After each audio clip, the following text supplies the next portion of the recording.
Bonjour très chers frères et sœurs, merci de me recevoir chez vous. Je suis votre frère le docteur Raphaël Ikamba.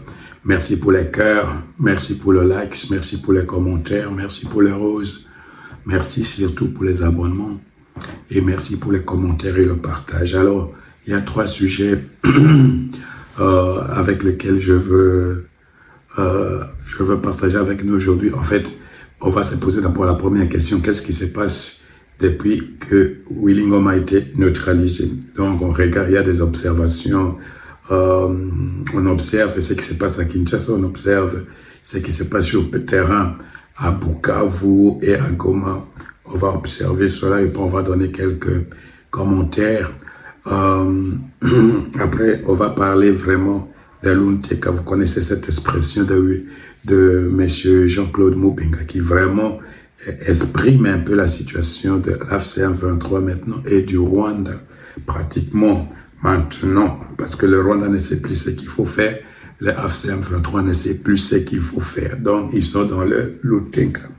Alors maintenant, après je vais parler de la candidature de Madame Juliane Lumumba, donc parce que ça c'est vraiment quelque chose d'important, il faut que nous fassions tout pour gagner ces élections. Alors c'est ça, il faut que vraiment on fasse tout. Nous avons des ambassadeurs au niveau de la culture, comme c'est une organisation beaucoup plus culturelle.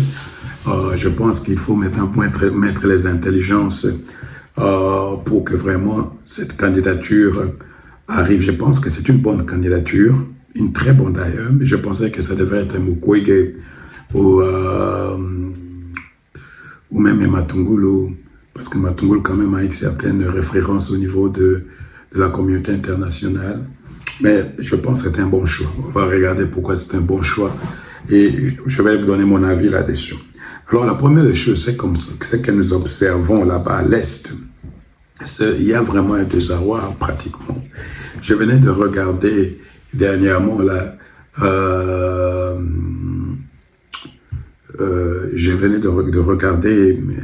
dernièrement, je regarde surtout les gouverneurs de la ville de Goma. Celui de Bukavu, il a même disparu.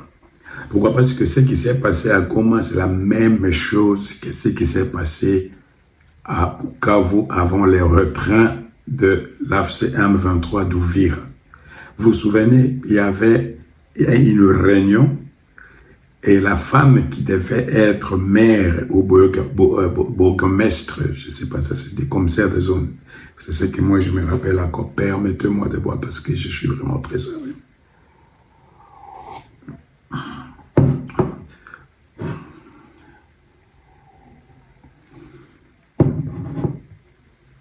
Donc, il y avait cette attaque de drone. Et c'est seulement après, quand il y avait l'attaque de drone, qu'ils se sont retirés d'Uvira.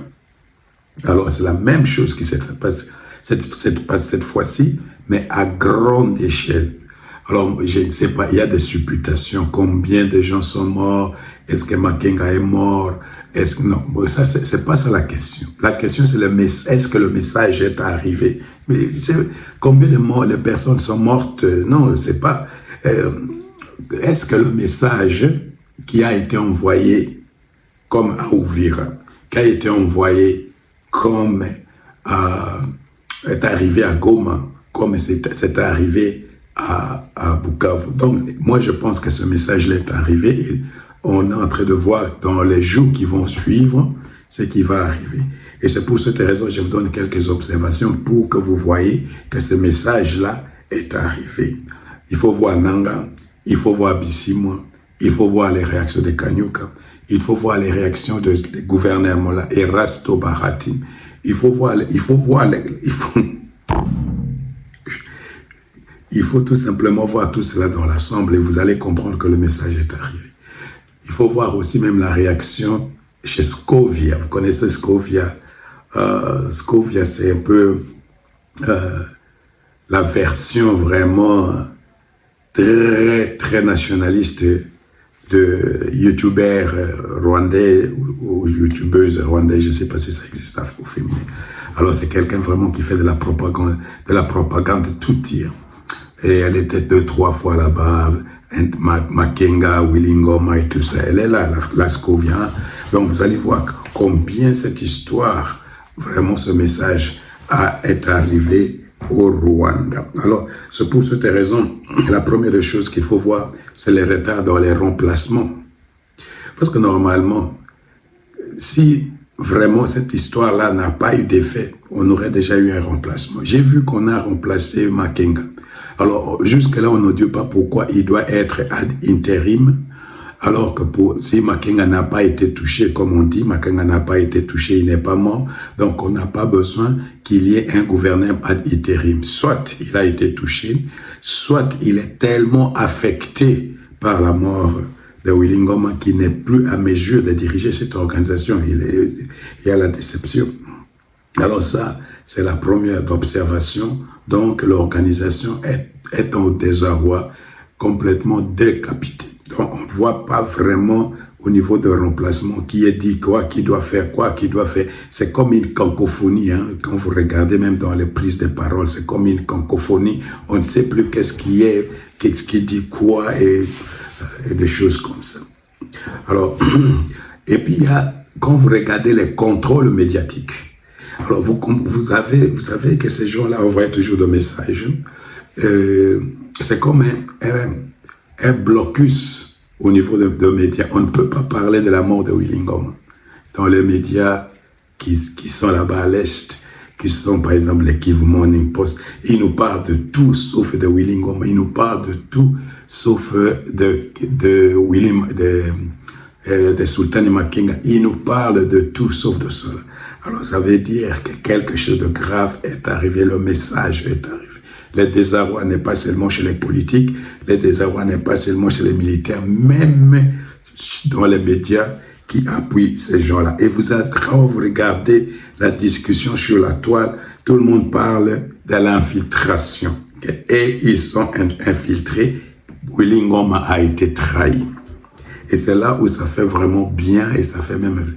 J'en sais pourquoi, parce que c'est nous qui nous inquiétions avant de l'infiltration. C'est nous qui avions vraiment les cœurs froissés quand il y avait des villes qui tombent et des choses comme ça.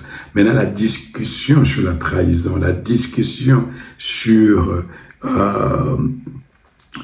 l'infiltration a quitté notre camp. Maintenant, c'est dans les camps des AFC M23. On dit maintenant les gouvernements de la République démocratique du Congo,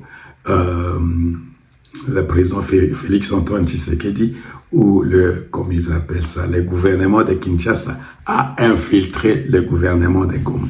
Et c'est ce qui met les gens dans la panique, parce qu'on ne sait pas qui va suivre, qui est le suivant. Alors si vraiment il y a une taupe à l'intérieur qui partage les informations, et cette version elle peut être juste, dans le sens où pour que les drones, parce que vous savez comment on dit, c'est dans la CIA, on dit toujours les sources humaines, dans les renseignements, les sources humaines, c'est ce qui est de plus précieux. Parce que quand ces gens-là vous donnent une information, cette information, elle est très claire et très belle. Elle est très juste. Alors, si vraiment on arrivait à planter quelques frères traîtres dans cette organisation, on soupçonne surtout les généraux. On soupçonne les généraux, les militaires. On soupçonne aussi quelques politiques, comme quoi ils ont déjà bouffé l'argent, ou ils roulent maintenant pour Kinshasa. Alors, il y a une autre version comme quoi c'est Kagame qui veut se débarrasser, parce que je viens de dire, on va en parler, il est dans le Lunteka. Il ne sait plus ce qu'il faut faire avec les AFC-M23.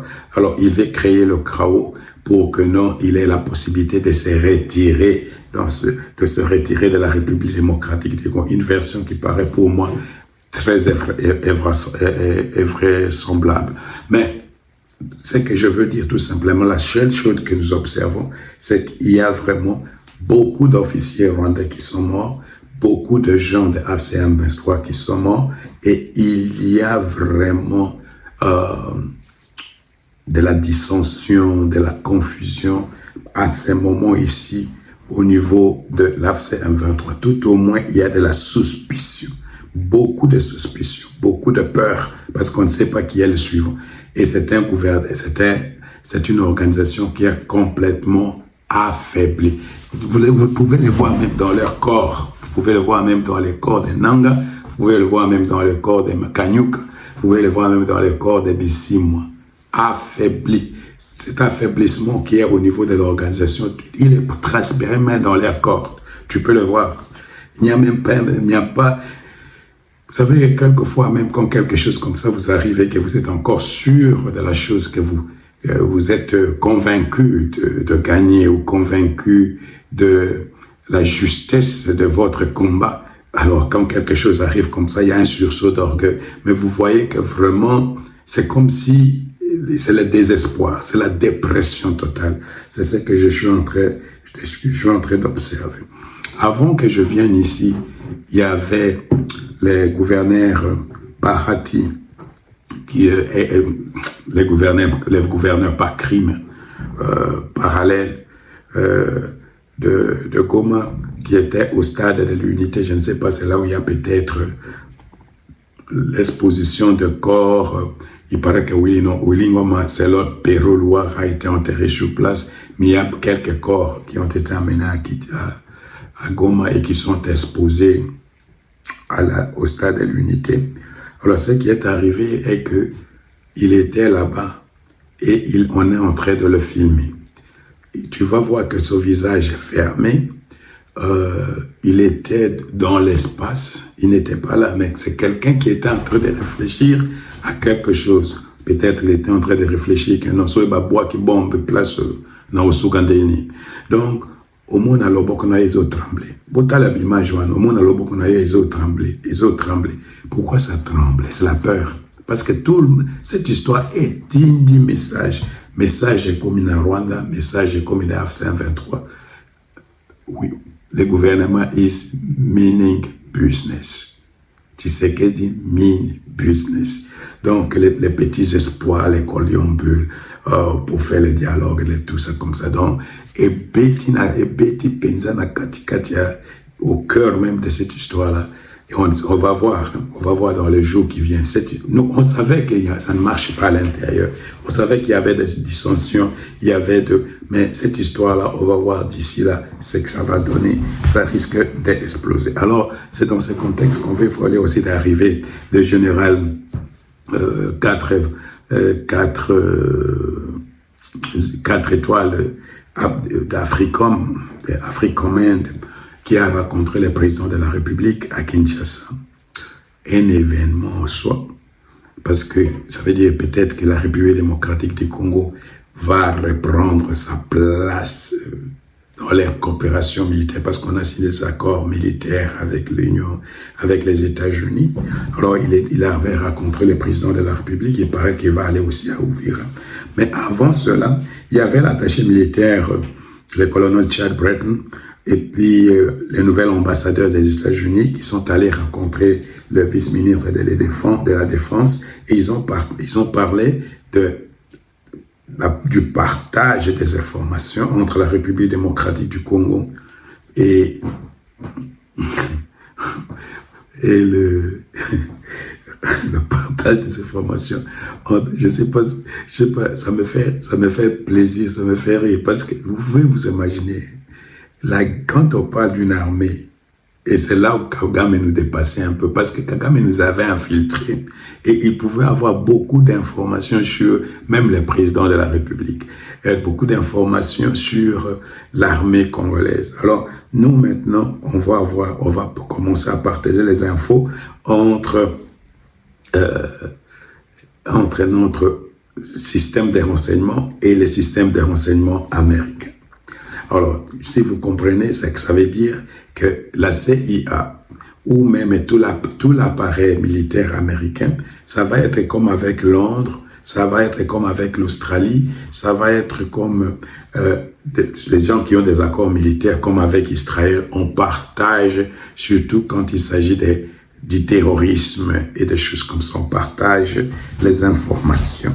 Alors ça c'est énorme, Non pas seulement il y aura le partage des informations, il y aura la formation de nos FARDC. Ça, c'est quelque chose, je vais en parler parce que je pense que les FARDC doivent être remis à niveau et commencer vraiment à intervenir en Afrique comme des forces d'interposition, reprendre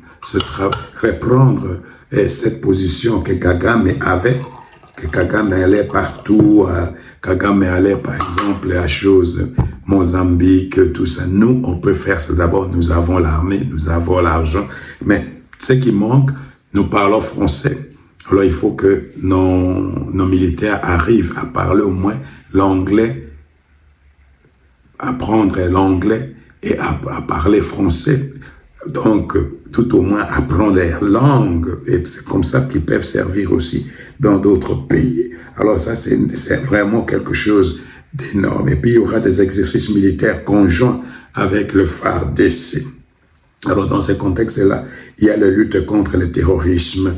Tu vois, par exemple, les Français se sont installés là-bas à Kisangani. Il ne faut pas traiter cette affaire d'anodin parce qu'on les a chassés quand même du Sénégal, on les a chassés, ils sont encore peut-être au Gabon, tout ça. Donc, les Français cherchent quelque part où ils peuvent encore s'installer. Ils sont à Djibouti, mais Djibouti, c'est très loin pour sécuriser l'Afrique centrale, sécuriser, les Français veulent être quelque part. C'est possible qu'ils s'établissent là-bas avec une autre doctrine, qui ne s'établissent pas au Rwanda, mais qui s'établissent en République démocratique du Congo. Donc ça, il faut pas exclure cela. Mais si les Français s'établissent là et les Américains s'établissent, vous comprenez que la sécurité de la République démocratique du Congo devient une affaire intéressante et les 9 frontières de la République démocratique du Congo seront surveillées. Il y aura vraiment une stabilité qui va passer. Alors, s'il faut mettre à cela, s'il faut par exemple au niveau de la formation, que les Américains nous aident à former, par exemple, les naviciers. Ça, c'est parce que je ne sais pas, nos forces spéciales, nos forces militaires, ou je ne sais pas, les forces spéciales, je ne sais pas si c'est seulement à la présidence qu'il y a. Par exemple, les hiboux, les choses comme ça, les guépards, tout ça. Mais on a besoin vraiment d'une force d'élite, de genre Navy, de genre Delta Force. Et ça peut nous amener vraiment que du bénéfice.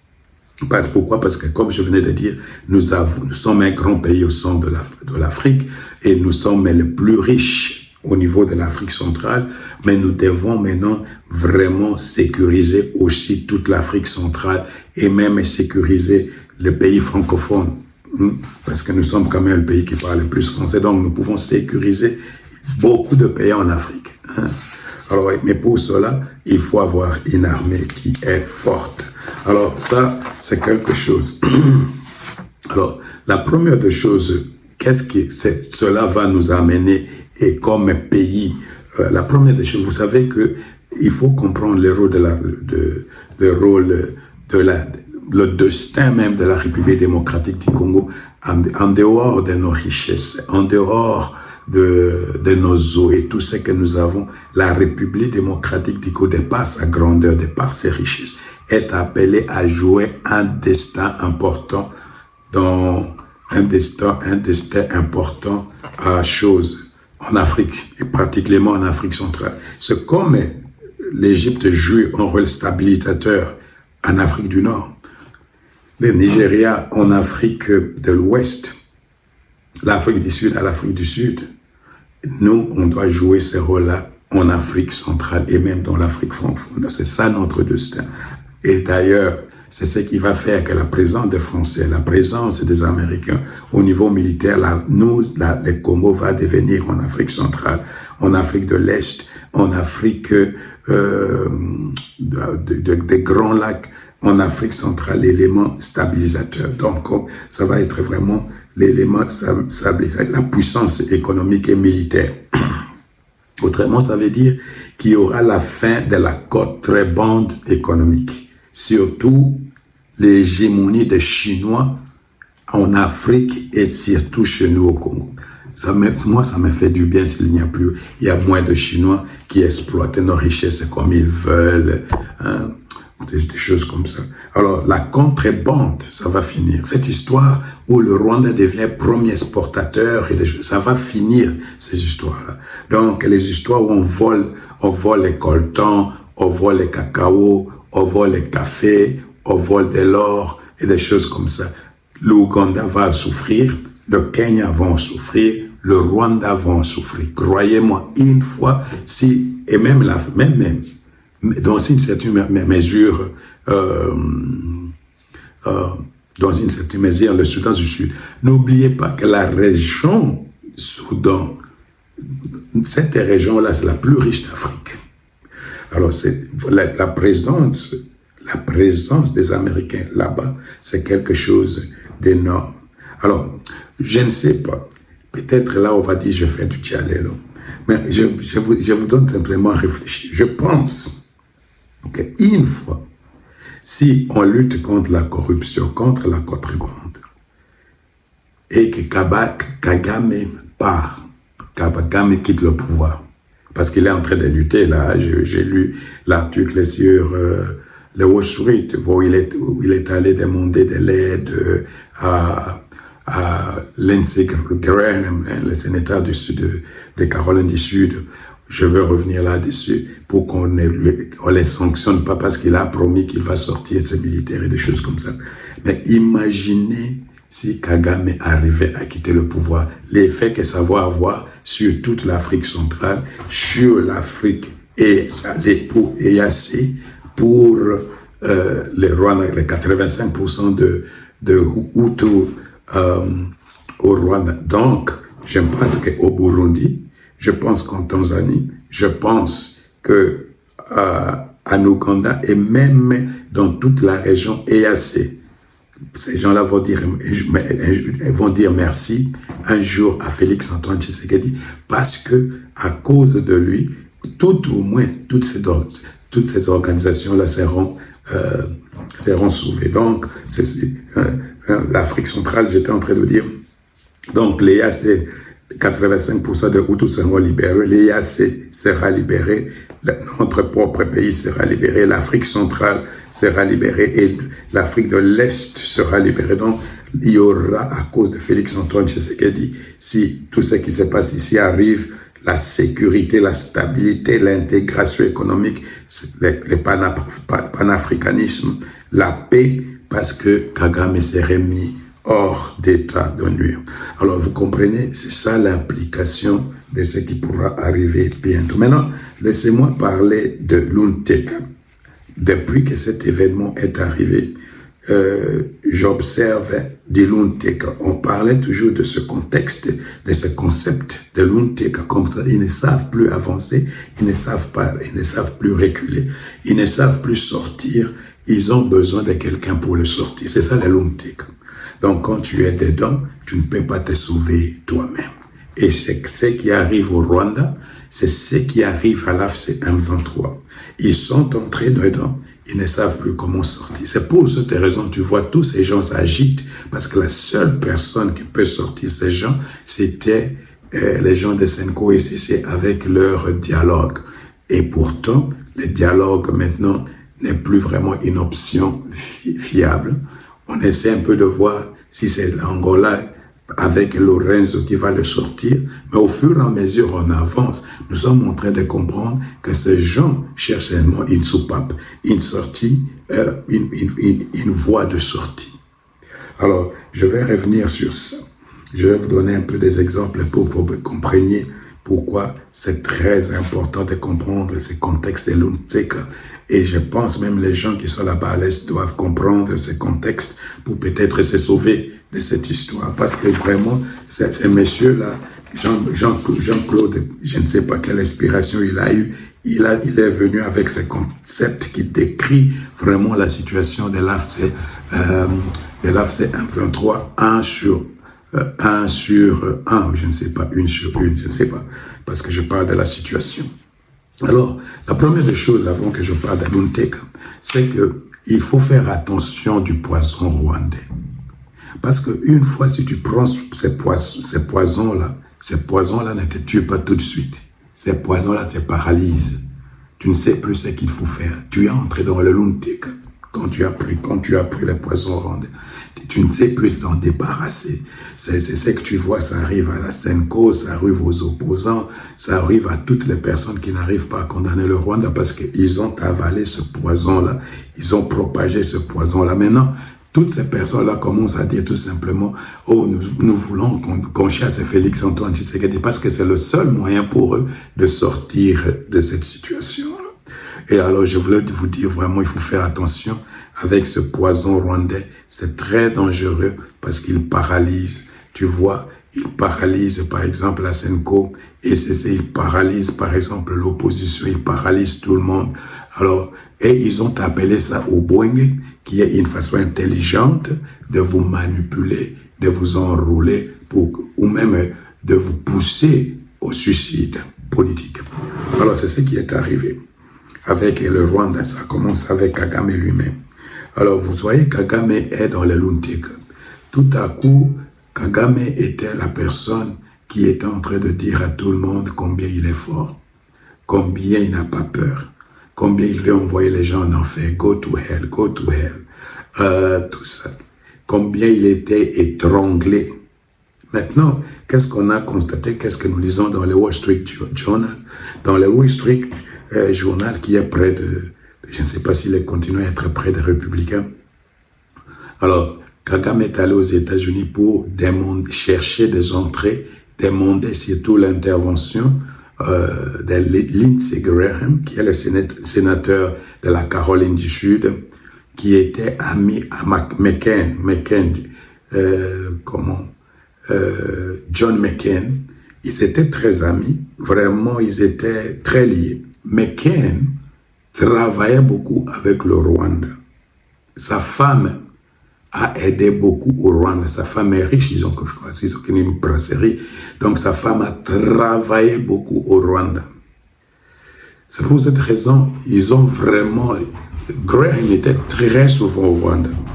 Alors, c'est pour cette raison, tu vois, McCain est mort, mais ces liens-là est toujours là parce qu'ils étaient très liés. Ils ont fait beaucoup de travail, de l'aide et tout ça. Je ne sais pas s'ils n'ont pas adopté, mais quelqu'un du Rwanda. Ils ont un enfant noir adopté de quelque part. Alors, mais je ne sais pas si c'est du Rwanda ou quoi, mais ils étaient très présents là-bas. Alors, il a utilisé ce lien, même la dernière fois, quand ils étaient à Washington là pour signer les accords, Kagame les a rencontrés. Et je sais que Graham est très influent au niveau du parti, surtout dans les commissions des affaires étrangères.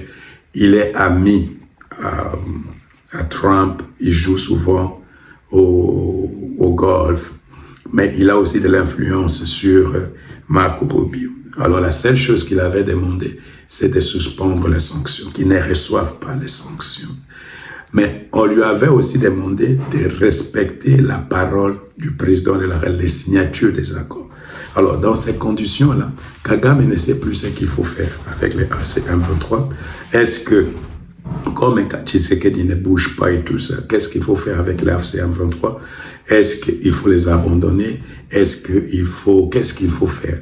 Parce que normalement, nous savons qu'une fois si les militaires rwandais sont retirés, l'AFC M23 ne peut plus continuer cette guerre. Alors c'est ça même les Luntik. Donc Kagame est dans un dilemme, ou on dit un dilemme, ou une dilemme, je ne sais pas. Donc je dois chercher, non, j'ai pas le temps. Donc dans un dilemme, ou dans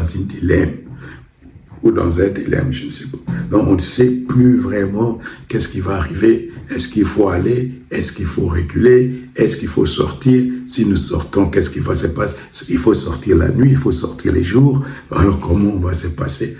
Et entre-temps, il y a maintenant l'ambassadrice qui était sortie. Maintenant, il y a Willy Mongoma qui venait de mourir. On ne sait pas si Makeka aussi est mort. Donc, ça ajoute encore de la pression parce qu'il faut qu'il y ait une solution. Est-ce qu'il faut maintenant que Willy Ngoma est mort et maintenant que Makenga peut-être est blessé ou je ne sais pas, est-ce que c'est un acte de mort, c'est un acte de guerre? Devons-nous maintenant attaquer partout? Si vous attaquez partout, comment vont réagir? Comment Donald Trump va réagir? Si on va continuer la guerre. Donc, Luntik. Donc, osimbi kuna problème, osimbi a problème. Yangwana situation est commise au boulot. Pourquoi? Parce que bandeko yo, les gens comme surtout les bandeko Banyamulenge, tout ça, ils ont cru au mensonge que non, biso tozoli à bango na Congo, cannibalisme. Vous imaginez ça? Oh non, le Congo, Nous sommes des cannibalistes, des cannibales, ou je ne sais pas. Ce sont les discours de haine. Ce sont nos terres. Ils ont cru à cela. Ils ont acheté vraiment, ils ont cru à ces mensonges, à cette narration. Maintenant, le problème est que en 2012, en 2013, il y avait Barack Obama, il y avait Kabila, il y avait tout ça. Donc, on pouvait faire des petits arrangements, des choses comme ça, et puis tout le monde se retire vers l'Ouganda, tout le monde se retire vers le Rwanda. Cette histoire, elle est finie. Et puis, maintenant, les choses se sont tellement compliquées. Si tu vas en Ouganda, les gens de l'Ouganda ne veulent pas de tout. Si tu vas au Rwanda, tu n'es pas sûr que Kagame va rester au pouvoir. À Kinshasa, il n'y a plus Kabila. C'est Tshisekedi qui est en Kinshasa. Tshisekedi ne veut pas de vous. Si vous venez en Kinshasa, on vous arrête. Alors, les gens qui ont cru à ces mensonges-là ne savent plus eux-mêmes ce qu'il faut maintenant faire. Depuis que Willingom est mort. Donc, et surtout que beaucoup de Congolais ont compris que ces gens-là ne roulent pas pour le Congo, ils roulent pour leurs propres intérêts. Les uns roulent pour des carrés miniers, les autres roulent pour des politiciens comme les Kabila, les Katumbi. Alors, tout le monde a compris que cette guerre-là, c'est pas une guerre qui vient pour nous libérer, c'est une guerre qui est tout simplement pour voler les minéraux, des choses comme ça. Donc, ils sont complètement dans les Luntik. Supposons que Kagame dit, je vais attaquer. Les gens de M23, les gens comme Nanga dit, moi je ne veux plus de la guerre. C'est lui-même qui avait dit, la guerre est finie. Makenga dit, non, la guerre n'est pas finie. Willingom a dit, la guerre n'est pas finie. Willingom lui-même maintenant, qui disait que la guerre n'est pas finie, pas Bomier. Maintenant, Tozo Kakaka va communiquer, non, nous voulons seulement la paix, nous voulons le dialogue, nous allons observer les cessez-le-feu. Ça veut dire, Bangopé, si ils vont faire la guerre, ou continuer à faire la guerre, prendre une ville ou des choses comme ça devient encore plus difficile, très difficile. Si vous ajoutez à cela les problèmes de morale, dans le sens où les gens qui les galvanisaient pour dire non, on va aller prendre Kinshasa, tous. Alors, Luntek, complètement dans les Luntek. Entre-temps, Senko, ECC, qu'est-ce qu'il faut faire? Ils ne savent pas ce qu'il faut faire. Est-ce qu'il faut le dialogue ou pas le dialogue? Ils ne savent pas. Ils ne savent pas ce qu'il faut faire. C'est dans ce contexte, très chers frères et sœurs, que je vais vous parler de ce que j'ai vu en Belgique aujourd'hui. Ça, c'est ce qui me prouve, combien nos amis sont vraiment dans les Luntik. Je vous assure, c'est terrible, terrible, terrible. C'est terrible. Alors, depuis qu'il y a cette histoire, excusez-moi, depuis qu'il y a cette histoire de guerre, Bango Bazana la Luntek, je constate tellement que l'opposition est comme en Europe. En tout cas, l'opposition est commise à Bruxelles. Et même pas à Paris, mais beaucoup plus à Bruxelles. Non, pas à Londres, pas aux États-Unis. Je n'ai pas vu beaucoup de choses, mais à Bruxelles. Alors, je me pose la question, qu'est-ce qu'il y a comme problème? Ok, vous dites que non, vous êtes opprimé à Kinshasa. Vous avez fui. Mais il y a une concentration terrible des opposants à Belgique. Je ne sais pas si pour les appeler des opposants, tout au moins pas de dissidents, de fouillards, des invertébrés. Parce que normalement, si vous dites que non, vous êtes opposant, je constate la majorité des opposants, ils ne fuient pas, ils veulent résister sur place. On a vu par exemple avec, imaginez le type là qui s'opposait à Poutine, hein, Navalny, je ne sais pas, il est mort dernièrement. Il était sur place. Mais ici, chez nous, tous ils sont en train de fuir. Alors, c'est comme ça que j'ai vu aujourd'hui dans comment ça s'appelle? Bruxelles Press Club TV. Alors, j'ai vu que non, depuis qu'il y a cette histoire de dialogue, il y a beaucoup d'organisations, mais il y a des gens qui s'organisent maintenant pour faire partie de ce dialogue. Des ONG des ONG comme ça, qui n'ont rien, mais qui veulent se constituer société civile. Alors, il y a une qui s'appelle Urgence RDC, et je ne sais pas, c'est comme je vous ai toujours dit, l'opposition est en cours d'idées, d'initiatives. Alors, je vois qu'il y a des créations des associations bidons qui sont des associations bidons qui sont près de Kabila, de Katumbi, de Sovol et Congo, et des gens qui sont près de la Senko SCC, et tout cela ont envie du dialogue pour participer au dialogue. C'est comme ça que j'ai vu un certain Palmer Kabeya, activiste, qui s'est dit activiste de Ekokir RDC. J'ai vu un certain Magloire Mwembo, qui s'est dit un journaliste engagé. J'ai vu un certain Maître Hervé Diakese, que nous connaissons, qui voulait être président de la CENI, qui est qui était très attaché avec messieurs Donatien Cholet, les monseigneurs ou les abbés. C'est Diakese maintenant qui est remplacé par Senga. Alors Diakese était aussi acquitté Senko SCC pour acquitter l'église catholique qui les proposait candidat pour diriger la CENI parce qu'il n'a pas réussi. Il est allé maintenant rejoindre Katumbi. Et puis une certaine Yoweri Joly qui s'est dit membre de AFC M23. Comment dit Makambo ya? Makambo Congo et Obama Batwebele. Makambo ya Rwanda et Obama Batwebele. Alors, d'abord, j'avais compté le nombre de gens qu'il y avait dans la salle. Pas plus de 20 personnes. Pas plus de 20 personnes. Et c'est ça, ces gens-là, que les gens comme la Senko, les gens comme les CC, veulent venir un jour au dialogue. Ils veulent nous... C'est pourquoi ce dialogue, il faut faire attention. Ce sont des gens comme ça, comme les Diakese là. Mais ces Diakese, nous connaissons son cheminement jusque là où il est maintenant. Jusque là où il se dit maintenant, je ne sais pas si c'est opposant ou des choses comme ça.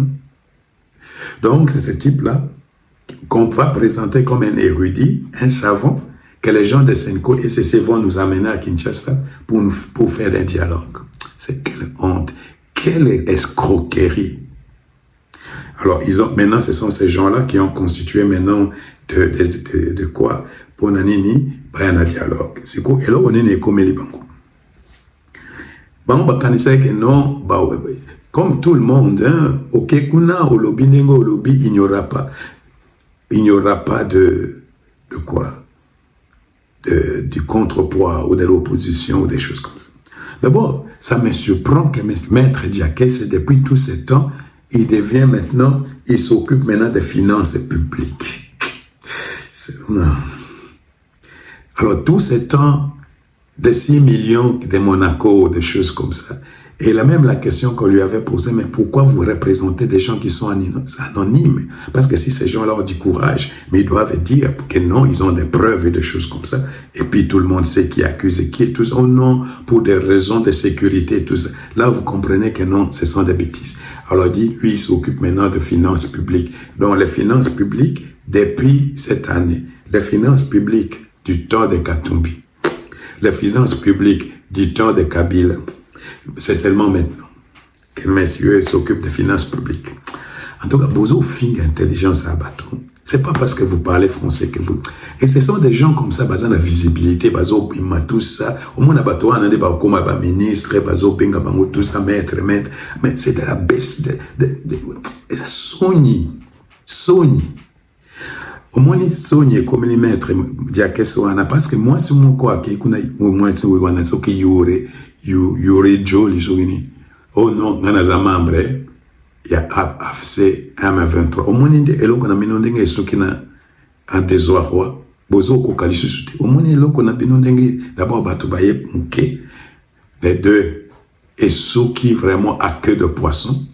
Maître d'Akies Akimi.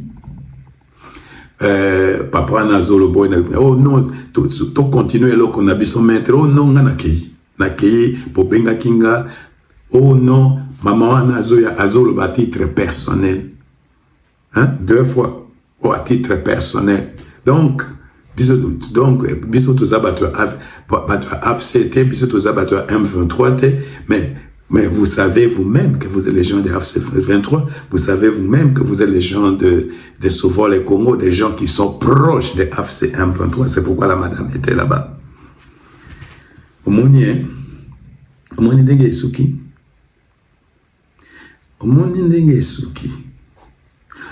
La femme disait que non, on doit être factuel. Eh ben, mais bien, fact. Bah, ben, bien, les faits. À comme, oh non, parce que c'est boutique à Peloko. C'est pour cette raison que nous sommes contre le dialogue. Parce qu'on va nous amener des gens comme ça. Des gens comme ça.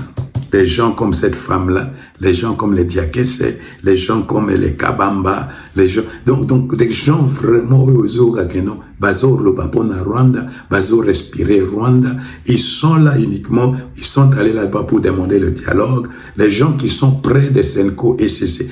Et ce sont de preuves que toutes ces personnes, que ce soit les Diakese, que ce soit les gens ici qui sont, toutes ces personnes-là travaillent, les gens de Sauveur les Congo et toutes les associations autour travaillent avec le Rwanda, travaillent avec les AFC M23. Malheureux. Ils ne peuvent pas condamner la guerre, ils ne peuvent pas condamner le Rwanda, ils veulent toujours mélanger les choses, dédouaner le Rwanda. Au monde n'ingo kimi maître.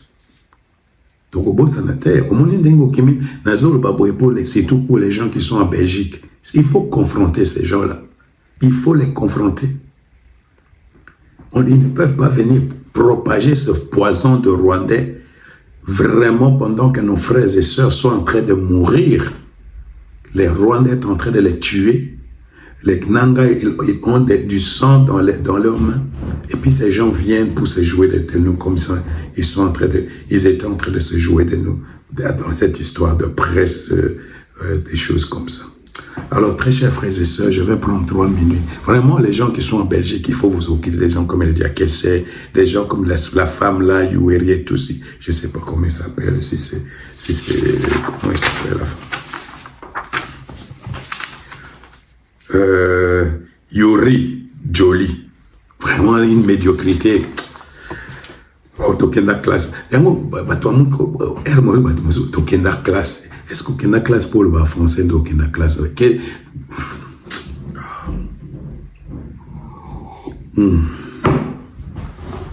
faut s'occuper de ma cabatouane. Je dois finir quelque chose sur la candidature de Madame Julienne Lumumba. Je pense que c'est une très bonne candidature. Vraiment, ça me surprend. Je suis fier. Hein? Tu vois, même les ministres de la Défense, Azo Salamoussara Kitoko. Je suis fier que le gouvernement n'a pas soit temps pour étudier. C'est sûr que Batala qui Mukwege, Batali Boye, Kobima na candidature. Je trouve que c'est une très bonne candidature. J'ai lu les CV, les études. La madame parle anglais, parle français, parle arabe. Donc vous comprenez que vraiment elle est outillée pour cela. N'oubliez pas que ça va être vraiment une lutte diplomatique ardue. Alors, il faut travailler là-dessus dès maintenant. Alors, je pense au niveau considération tout à fait humaine, je pense que le nom Lumumba résonne en Afrique, résonne dans le monde. Et ça déjà, au niveau de la narration et au niveau même de la publicité, ça va bouffer Madame Louise Mushikibwa, Mushikibeo, je ne sais pas comment, Mushikibwa, quelque chose. Alors ça va la bouffer, ça va vraiment la bouffer. Mais elle est déjà 2 ans, hein, elle est déjà 5 ans, 10 ans, donc elle a tissé des liens. Mais cette histoire de guerre est Goliath. Et puis notre position est Goliath. Mais les noms Madame Mushikibwa, les noms Lumumba, déjà, Lumumba, parce que je sais que l'Égypte est dans cette histoire de francophonie, le nom Lumumba, c'est fini. Au niveau de l'Algérie, les Nord Lumumba, c'est fini. Parce que vraiment, il y a des liens très forts entre l'Égypte et la famille Lumumba. L'Égypte et l'Algérie. Et la famille Lumumba et l'Algérie. Donc déjà, c'est quelque chose. Quand vous prenez maintenant les pays de l'Afrique francophone et beaucoup de... Même ici à Brazza, ça va... C'est pour ça que moi, je voulais dire, il faut tout faire parce que pour que non, la France ne vienne pas nous imposer Mouchiki Bao ou Mouchiki Bueo, je ne sais pas quoi. Mouchiki Bao, Louise, Mouchiki Wabo. Alors, il faut tout faire cela. C'est pour cette raison, je pense, le plus important, c'est les gens comme Fali Poupa, les gens comme M. Gola, les gens comme l'ambassadeur Mopao, les gens comme Gibbs. C'est maintenant, il faut utiliser ces gens-là.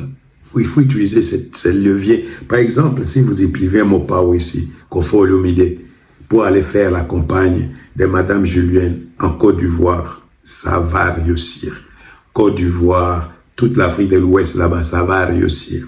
Si vous prenez par exemple les Gims ici en France, vous prenez Fali Poupa aussi. Comprenez, il faut jouer sur nos atouts et surtout les atouts culturels pour encercler le Rwanda et cette femme. Comme ça, on va gagner cette histoire. Vraiment, ça va faire énorme si la République démocratique du Congo pourrait gagner cette position au niveau de l'OIF. Alors, très chers frères et sœurs, il faut faire attention au poison rwandais parce qu'il paralyse, il tue. Ouais? Il met les gens dans les lunteka et tu ne sors plus. Une fois si tu as avalé ce poison-là, Okobima Kali tu restes dans le Luntek. Même les Américains, elles ont monté dans au côté canal à l'Olutek. Il faut faire très attention. Que le Seigneur vous bénisse.